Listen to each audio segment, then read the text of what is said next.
चलिए आज बात करते हैं आपदाओं की। एक ऐसा शब्द जिसे सुनकर अक्सर डर लगता है, लेकिन आज हम इसी डर को समझ और तैयारी में बदलेंगे।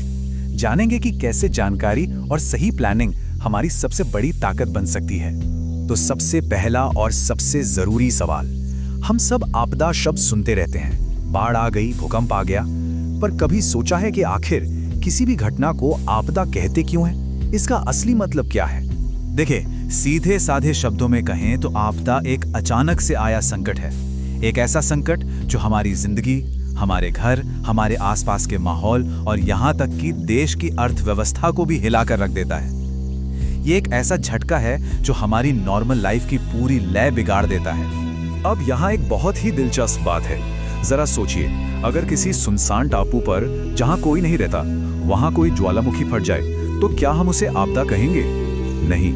कोई भी घटना आपदा तभी बनती है जब वो हम इंसानों को, हमारे समाज को नुकसान पहुंचाए। मतलब इसका सेंटर पॉइंट प्रकृति नहीं, बल्कि हम पर होने वाला उसका असर है। अच्छा, तो ये खतरा आता कहां से है? असल में आपदाओं के दो मुख्य चेहरे हैं और दोनों को समझना बहुत जरूरी है। एक तरफ हैं प्राकृतिक आपदाएं जो सीधे सीधे कुदरत से जुड़ी हैं, जैसे कि बाढ़, भूकंप या कोई बड़ा तूफान। और दूसरी तरफ हैं मानव निर्मित आपदाएं जो कहीं ना कहीं हमारी अपनी गलतियों का नतीजा होती हैं, जैसे किसी फैक्ट्री में एक्सीडेंट हो जाना, आग लगना या बढ़ता हुआ प्रदूषण। ये फर्क जानना इसलिए जरूरी है क्योंकि दोनों से निपटने की तैयारी भी अलग अलग होती है। ठीक है, तो अब हम ये समझ गए कि आपदा क्या है और कितने तरह की होती है। लेकिन सवाल ये है कि ये सब जानने से फायदा क्या है? आखिर ये जानकारी इतनी जरूरी क्यों है? देखिए, ये जानना इसलिए जरूरी है क्योंकि सही जानकारी का मतलब है जिंदगी और मौत का फर्क। जब हमें पता होता है कि क्या करना है तो नुकसान बहुत कम हो जाता है। स्कूलों में जो मॉक ड्रिल्स होती है ना, वो सिर्फ एक रूटीन काम नहीं है, बल्कि असली मुसीबत के वक्त घबराहट को काबू करने की ट्रेनिंग है। यही जागरूकता हमें एक दूसरे की मदद करना सिखाती है, और जब हम पर्यावरण की रक्षा करते हैं तो हम आने वाले कई खतरों को टाल सकते हैं। तो चलिए अब बात करते हैं एक्शन की, क्योंकि सिर्फ जानना काफी नहीं है, उसे अमल में लाना जरूरी है। हमारी सबसे बड़ी ताकत हमारी तैयारी ही है, और इसी तैयारी में हमारी सुरक्षा है। तैयारी के लिए कुछ कदम बहुत ही सीधे और असरदार हैं। पहला, आपदा प्रबंधन के बारे में सीखें और स्कूल की मॉक ड्रिल को पूरी गंभीरता से लें।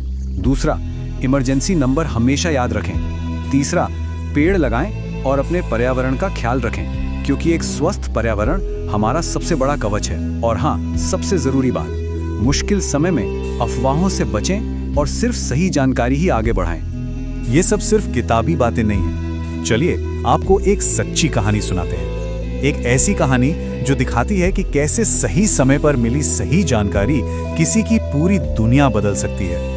कल्पना कीजिए, एक छोटा सा कस्बा है। अचानक मूसलाधार बारिश शुरू होती है और देखते ही देखते बाढ़ आ जाती है।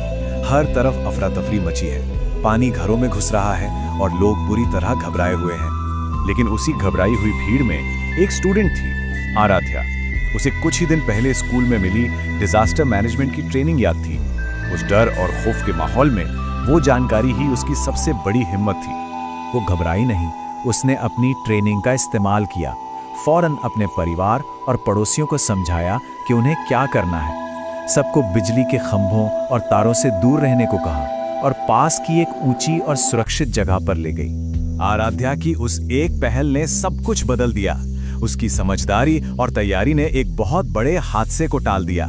जहां चारों तरफ डर और बेबसी थी, वहीं एक स्टूडेंट की तैयारी ने कई लोगों की जान बचा ली।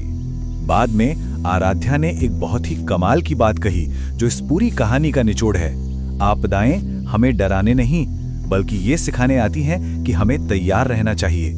ये एक ऐसा सबक है जिसे कभी नहीं भूलना चाहिए। तो आराध्या की कहानी और इस पूरी बातचीत से हम क्या सीखते हैं? हमारा लक्ष्य क्या होना चाहिए?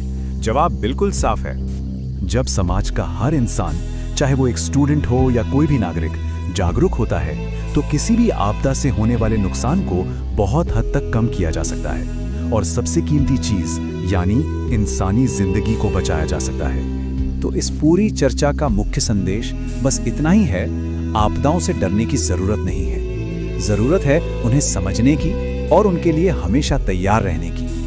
और अब आखिर में एक सवाल बचता है, एक सवाल जो हम सबको खुद से, अपने परिवार से और अपने समाज से पूछना होगा। अगली आपदा के लिए क्या हम सच में तैयार हैं?